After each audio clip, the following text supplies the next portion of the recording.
우리 계신 곳에서 하나님을 찬양합시다.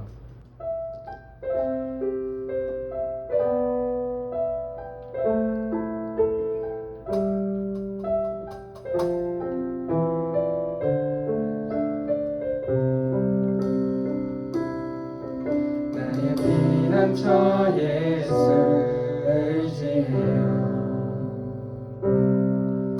나의 피난처 예수 의지해요. 나의 가는 길에 거센 바람 몰아쳐와도 나의 피난처 예수 의지해요. 한 번 더 찬양합니다. 나의 피난처 예수 의지해요. 나의 피난처 예수 의지해요. 나의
기도합시다. 함께 기도하실 때 가사를 생각하면서 예수님, 나의 피난처 되시는 예수님, 내가 예수님만 의지합니다.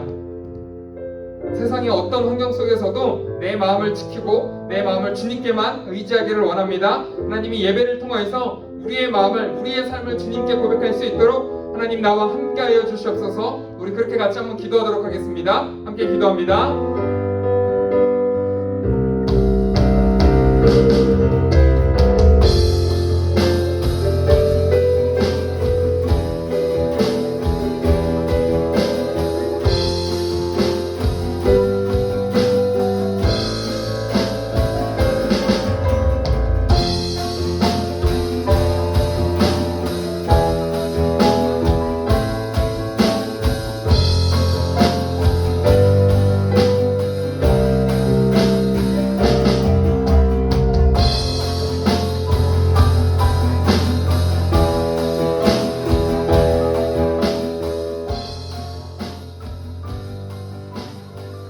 기도드리겠습니다. 하나님 아버지 감사합니다. 늘 말씀과 기도로 깨어있을 수 있게 해주심에 감사합니다. 본 교회라는 울타리 안에 푸른 꿈터 예배로 우리에게 예배의 은혜를 허락해 주심에 감사합니다. 찬양의 열기가 뜨겁고 말씀의 은혜가 풍성한 예배의 자리를, 다시 만날 그 예배의 자리를 기대하고 기다립니다. 온라인 예배로, 대면 예배로, 다양한 방법으로 예배드리며 우리 안에 역사하시는 하나님의 은혜를 풍성히 누릴 수 있는 2021년 가을이 되게 해주세요. 전례 없는 팬데믹 상황에서 예배와 모임, 공동체가 약화되는 것을 보고 있을 때 교회의 교회됨과 예배의 예배됨을 생각해 봅니다. 우리가 다시 푸른 꿈터로서, 청소년으로서 만날 그 날을 기대하며 기다리는 푸른 꿈터 학생들과 선생님들이 될 수 있도록 해주세요. 이럴 때일수록 각자의 삶에 충실하며 지치지 않도록 주님께서 힘 주시길 바랍니다. 말씀 전하실 김용환 목사님께도 영육간의 강건함을 허락해 주시고 말씀의 은혜에 따라 하루하루를 살아가는 우리 푸른 꿈터 청소년들이 될 수 있도록 해주세요. 예수님의 이름으로 기도드렸습니다. 아멘.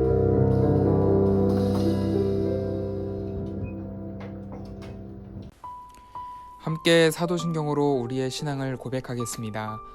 나는 전능하신 아버지 하나님 천지의 창조주를 믿습니다. 나는 그의 유일하신 아들 우리 주 예수 그리스도를 믿습니다. 그는 성령으로 잉태되어 동정녀 마리아에게서 나시고 본디오 빌라도에게 고난을 받아 십자가에 못 박혀 죽으시고 장사된 지 사흘 만에 죽은 자 가운데서 다시 살아나셨으며 하늘에 오르시어 전능하신 아버지 하나님 우편에 앉아 계시다가 거기로부터 살아있는 자와 죽은 자를 심판하러 오십니다. 나는 성령을 믿으며 거룩한 공교회와 성도의 교제와 죄를 용서받는 것과 몸의 부활과 영생을 믿습니다. 아멘.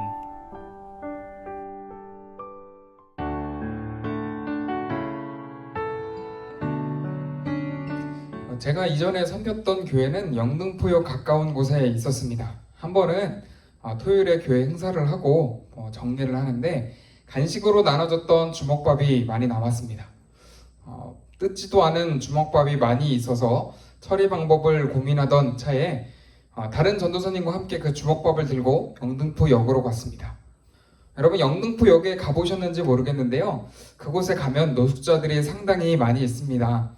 그래서 그 노숙자분들에게 찾아가서 주먹밥을 나눠드렸죠. 이미 식사를 마친 분도 있었고 또 주먹밥을 받으면서 대단히 고마워하는 분도 있었습니다. 그런데 후에 그 경험이 좀 부끄러웠습니다. 왜일까요? 우리가 지난주부터 새로운 주제로 말씀을 나누기 시작했습니다. 기억하나요? 뒤를 따라 걸으라. 예수님의 뒤를 따라 걸으며 배우고 싶은 첫 번째는 사랑이 아닐까 합니다. 그래서 오늘은 그 사랑에 대해서 이야기를 하려고 하는데요. 제가 나눴던 이 경험과 성경 말씀을 비교해서 생각해보며 제가 왜 부끄러웠는지를 생각해 보시기를 바랍니다. 레위기 19장 18절의 말씀입니다.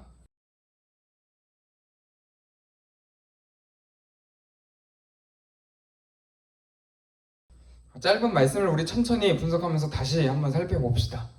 이렇게 시작을 합니다. 원수를 갚지 말며, 아마 복수하지 말아라 그런 뜻 같습니다. 동포를 원망하지 말며, 이는 레위기의 말씀 그 배경과 연결해서 생각을 해보면 이해가 쉬울 것 같은데요.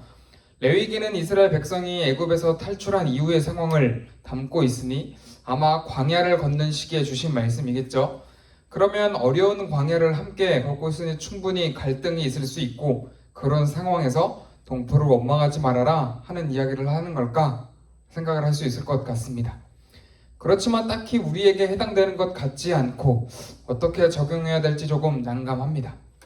그리고 나서 내 이웃 사랑하기를 내 자신과 같이 사랑하라 라고 말씀합니다. 여기서 이 말씀을 읽으면 우리는 두 가지 질문이 생기죠. 첫 번째, 누가 나의 이웃일까? 두 번째, 내 자신과 같이 사랑하는 건 어떤 모습일까?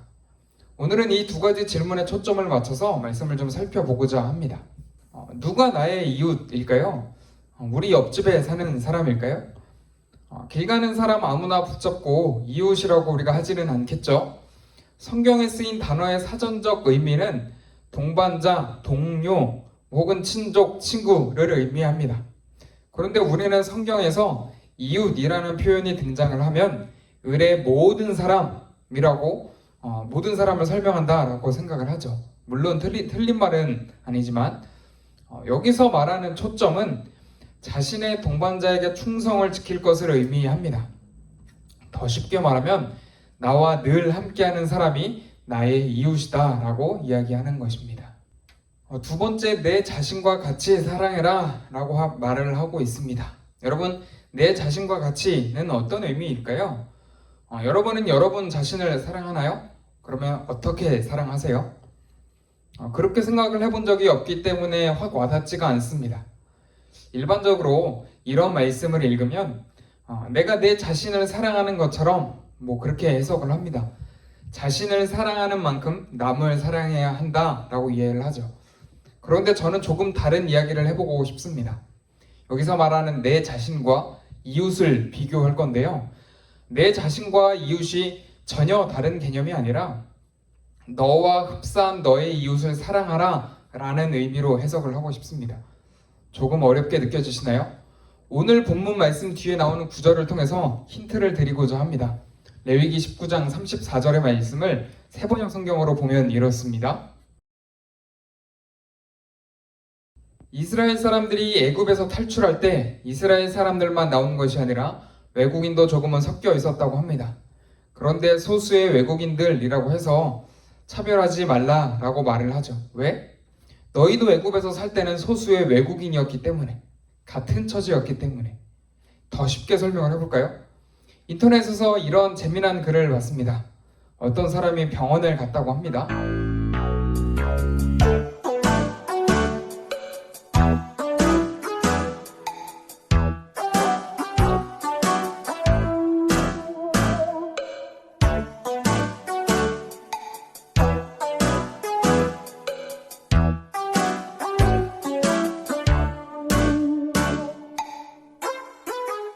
상황이 머릿속에 그려지면서 우리도 이런 경험이 한 번쯤은 있을 것 같습니다.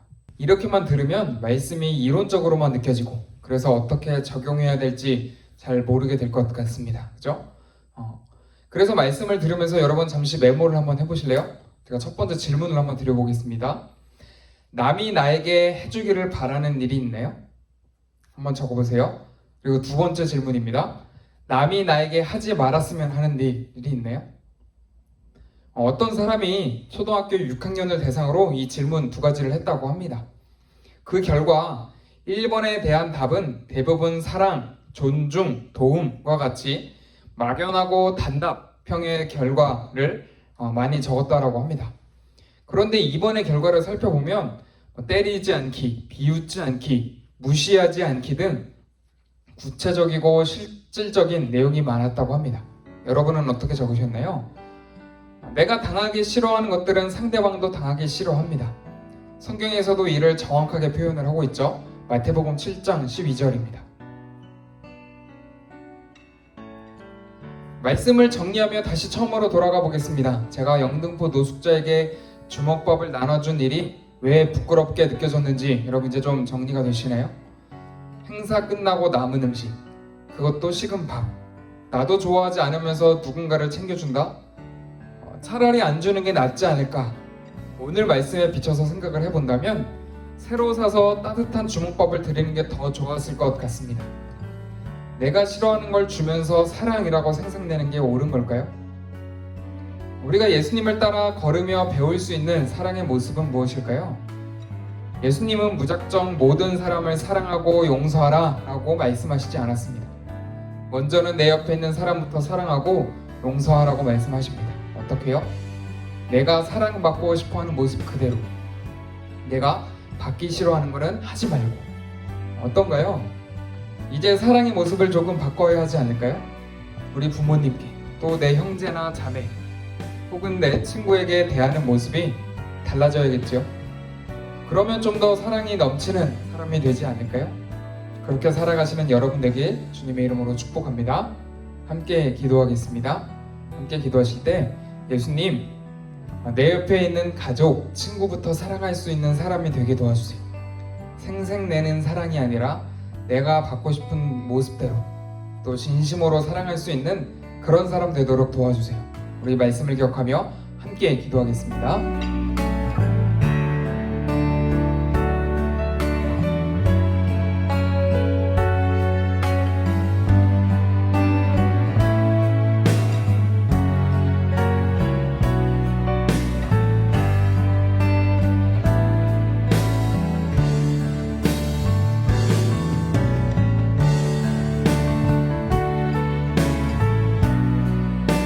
사랑의 주님, 오늘 말씀을 들으며 우리가 사랑하는 방식이 어떤 모습이었는지를 생각해 보길 원합니다.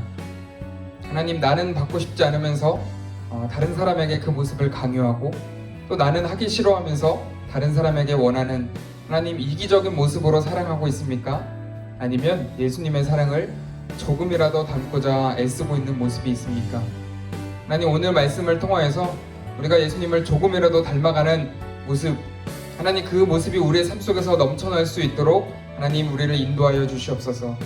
남에게 나의 사랑을 강조하는 모습이 아니라, 강요하는 모습이 아니라 주님께서 우리에게 오래 참고 기다려 주셨던 것처럼 하나님 그 모습으로 나도 우리 가족과 친구들, 또 내 옆에 있는 사람들을 사랑할 수 있도록 하나님 나와 함께하여 주시옵소서.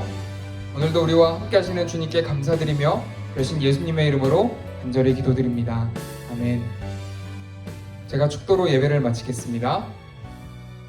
이제는 우리 주 예수 그리스도의 은혜와 하나님의 사랑과 성령의 교통하심이 예수님의 사랑을 담고 그 사랑을 실천하기로 다짐하는 모든 푸른꿈터 친구들, 그리고 선생님 머리 위에 이제로부터 영원히 함께하옵시기를 간절히 축원하옵나이다. 아멘.